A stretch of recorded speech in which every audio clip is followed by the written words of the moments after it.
Yeah, I don't know. Yeah. He was like, you working on that? I was like, yeah, I put no hut sticker on that.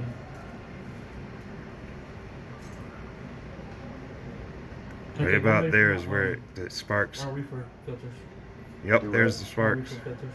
APU filters. APU filters on the reefer. God damn.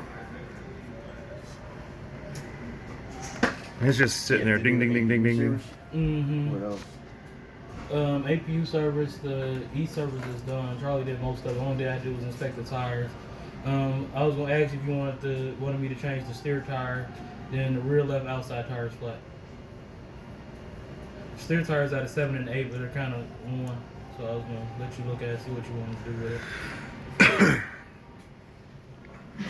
Did we get an HR bitch here yet?